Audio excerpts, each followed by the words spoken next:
Informasi ini dikutip dari Dr. Reisa Broto Asmoro. Bagaimana 14 hari mampu menghentikan laju penularan COVID-19? Yang perlu kita ketahui, anak-anak memang senang libur sekolah 14 hari. Namun sayangnya, banyak orang yang belum memahami. Mengapa 14 hari dan untuk apa? Maklum, himbauan itu tanpa disertai penjelasan yang memadai.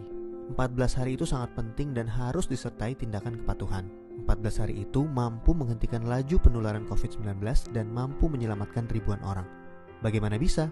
Begini, ketika seseorang kontak dengan apapun yang bisa menginfeksinya dengan COVID-19, maka harus ditunggu minimal 14 hari. Jika tidak terjadi apa-apa, maka orang itu aman. Nah, libur 14 hari itu untuk memotong rantai penularan, dan ini baru akan berhasil jika semua orang tetap tinggal di rumah masing-masing selama 14 hari itu.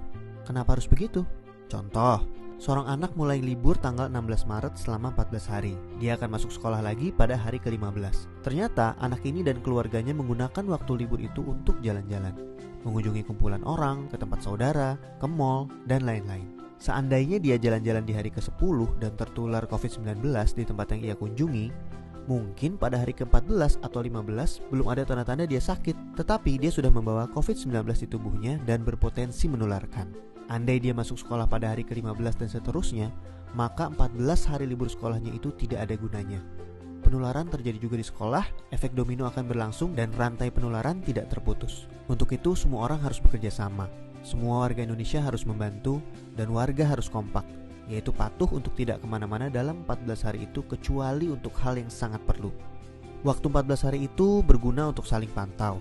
Jika ada orang yang menunjukkan gejala-gejala menderita serangan COVID-19, bisa segera ditangani dan hopefully penularannya hanya stop di dia, karena dia tidak kontak dengan orang lain dalam 14 hari itu. Jadi, mari kita mengisolasi diri untuk diri sendiri dan orang lain. Mungkin pula dalam skala besar untuk umat manusia. Mohon bantuannya untuk share dan jelaskan hal ini kepada orang lain, supaya semua patuh dan pemerintah terbantu untuk stop penularan COVID-19. Jika tidak, maka 14 hari libur itu percuma. 14 tahun pun tak bisa stop penularan. Semoga kondisi dunia segera pulih. Dr. Reisa Broto Asmoro.